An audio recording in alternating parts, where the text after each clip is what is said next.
Assalamualaikum warahmatullahi wabarakatuh. Selamat datang di kisah inspirasi kehidupan. Kali ini akan disajikan sebuah kisah inspiratif yang faktanya pun sudah terjadi dan semoga bisa menjadi penguat hati Anda.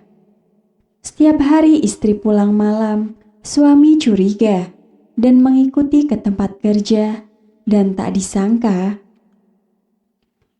memiliki hubungan rumah tangga yang harmonis dan terhindar dari masalah dan perselisihan bersama dengan pasangan tentu menjadi dambaan untuk semua pasangan yang sudah menikah.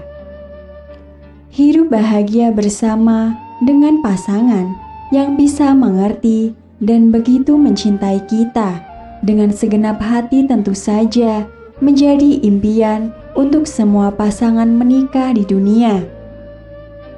Apalagi jika pasangan mampu dengan baik memahami setiap maksud dan perasaan kita, rasanya hidup rumah tangga akan menjadi hal yang amat sangat membahagiakan untuk kita. Hanya saja, jika kita mengingat kembali tidak ada hal yang abadi dunia ini, maka mungkin itu juga akan terjadi dengan kehidupan rumah tangga. Hubungan rumah tangga yang Anda jalani bersama dengan pasangan tidak akan melulu mengalami kebahagiaan dan keindahan tanpa tersandung masalah sekecil pun. Sebuah permasalahan dan ujian pernikahan akan mungkin menghiasi sebuah jalinan asmara dan bahtera rumah tangga yang Anda dan pasangan bina. Hanya saja, sudah sebijaknya jika masalah dan perselisihan tidak dijadikan hal yang dilakukan terus-menerus dan dijadikan sebagai kebiasaan yang bisa dimaklumi dalam sebuah rumah tangga. Diperlukan kerjasama dan saling melengkapi. Berikut ini kisah seorang pria yang menjalani hubungan rumah tangga bersama istrinya. Ia tak menyangka apa yang dilakukan istrinya hingga kerap pulang larut malam. Ia pun memutuskan untuk membuntuti istrinya hingga ia menemukan fakta mengejutkan. Berikut cerita selengkapnya seperti dikutip dari Today's Headline. Saya dan istri saya sudah menikah selama 3 tahun dan kehidupan kami sangat bahagia dan harmonis.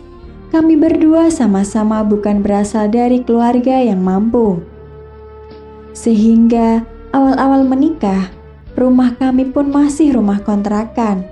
Setelah akhirnya menabung cukup uang untuk membayar DP, kami membeli rumah dengan cara dicicil.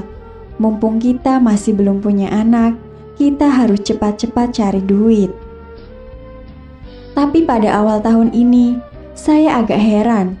Istri saya jadi sering pulang larut malam dan saya mencium ada bau rokok dan alkohol dari pakaiannya. Tapi pas ditanya, istri saya bilang ia pergi menjamu bersama klien perusahaan untuk makan malam. Tapi lama-lama saya mulai curiga karena bukan hanya sehari 2 hari, tapi hampir setiap hari istri saya lembur. Masa perusahaannya setiap hari menjamu klien untuk makan malam? Dan setiap kali atur istri saya yang pergi. Saya merasa tidak wajar.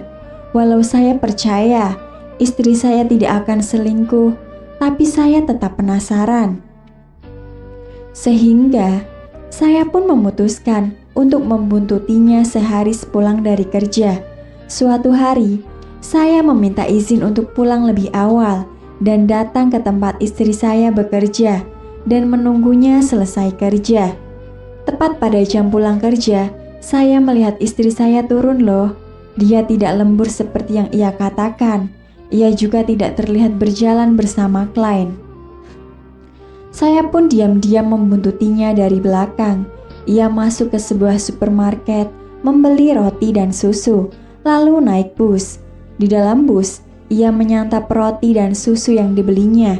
Tak lama kemudian, ia turun dan berjalan masuk ke sebuah tempat karaoke yang besar.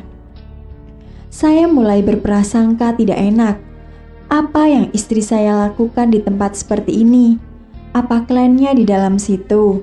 Menjamu makan malam di karaoke. Ini tidak mungkin. Saya tidak berani masuk karena takut ketahuan. Saya pun melihat dari luar. Tak disangka, apa yang saya lihat berikutnya bikin saya tak percaya. Saya melihat istri saya sudah berganti seragam. Ia membawa nampan berisi makanan dan bir kalengan dan masuk ke ruang karaoke. Saya pun langsung masuk ke dalam dan mengejarnya sampai pintu ruang karaoke yang ia masuki. Saya pun melihat istri saya ikut minum sekaleng bir, kemudian menjual 1 kotak bir kepada mereka. Istri saya keluar dan terkejut melihat saya berdiri di depan pintu. Ia tidak berkata apa-apa dan langsung menangis memeluk saya. Sambil terisak-isak, ia bilang, "Saya hanya ingin mencari uang yang lebih banyak, karena saya tidak ingin melihat kamu setiap hari khawatir masalah cicilan." Mendengar kata-kata ini, saya tidak bisa berkata apa-apa selain memeluknya erat-erat. Terima kasih Tuhan telah memberi saya istri terbaik ini. Tapi saya sebagai lelaki tidak akan membiarkannya bekerja di tempat seperti ini. Saya langsung menyuruh istri saya mundur dari pekerjaan ini dan kita pulang ke rumah kita berdua.